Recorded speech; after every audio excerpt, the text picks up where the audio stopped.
Good morning, everyone, and welcome to this segment of Women of Washington. I'm your host, Poonam Auluck Shah. From activists and lawmakers to entrepreneurs, artists, and community leaders, the women of Washington we highlight here are resilient and are bold leaders.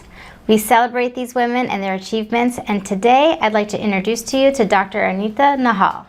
She is a professor at a university in Washington, D.C., and is a poet, children's book writer, novelist, and very recently a short filmmaker. She was nominated twice for the Pushcart Prize and a finalist for the Tagore Literary Prize. In 2024, she was the winner of the Nassim Literature Prize. And she has multiple books, which we're going to talk about today. Welcome to the show. Thank you so much. I'm very happy to be here. So let's start with a little bit of your background and what inspired you to get into writing. Okay. Well, that's a big question. Yes. Go back into your past. I belong to a family of professors and writers. Okay. My parents were both PhDs in English, and my father taught at the University of Delhi English, and he also was a writer. Okay. He wrote many books, including a novel which won him the Sahitya Academy Award, which is the highest literary award in India. Wow. In 1977. The name of the book was Azadi. The title is in Urdu, but the book was in English, on the partition of India. My mother was a principal in a K through 12 school, and she also used to write. So I saw that in the house. Yeah. It inspired me, and I had a passion for expressing. Yeah. And I would feel deeply about things, and it came out on paper. I love that. That is a kind of a family thing, something to talk about around the dinner table too. What are you writing? What are you feeling? How was your day? Your day. Yeah, Okay. Very true. In fact, I used to get up early in the morning. I like writing early in the mornings or late at night. And my father would come and make a cup of tea, and he would say, "Do you want a cup of tea?" And he would say, read to me what you've written." Oh, that's and sweet. then my mother would ask me later. Yeah, that's true. So tell us about your most recent book, your latest one. So my latest book is my 5th collection of poetry. I have in total 16 books published. Some are for children, and 5 are collections of poetry. Okay. This collection, called Animals, Prose Poems on Sentiency, Decency and Indecency, is a short collection, but the poems are all about animal mistreatment and animal rights. Something that I have felt strongly about since my childhood. This book is not about eating meat or not eating meat. That's a personal choice. It's just the inhumane way that animals are treated, either as pets or abandoned or in experiments, research, or in races. So I've tried to cover, in fashion, I've tried to cover all those topics in this book. Did you have to do some research for that, or was it just something that you saw that sort of inspired that theme?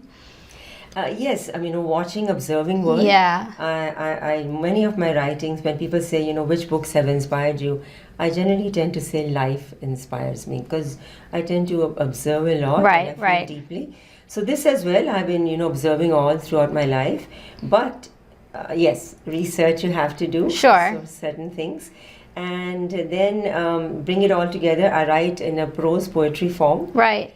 Which are not, traditionally poems are in stanzas. Right, yes. With short lines. Yes, and prose poetry is more of a paragraphs. I have seen some. Yeah, okay, Precisely. great. Yeah.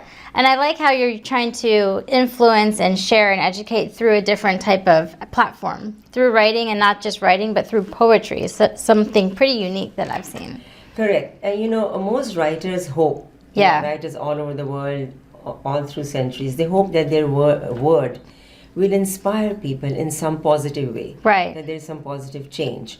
And most of my books, the other books also, are about injustices in life. Yes. And so similarly, this book as well, I'm hoping that when people read it, they would feel, they will think about it.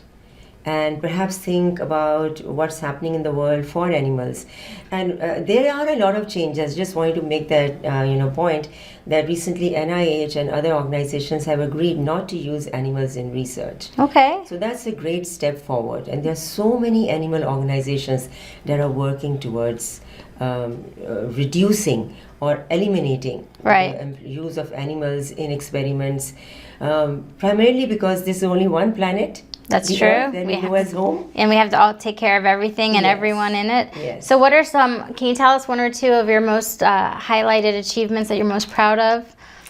Oh, achievements. It's a very tricky question. Okay. Because many people might think achievements means how many degrees you have or how many awards you might have received. Mm-hmm. I believe the achievement in life is not the position you hold, but the steps you take to get there. Right. So each step is an achievement, and I truly believe that giving to the world and looking at things in a way that can help others, that is the biggest achievement.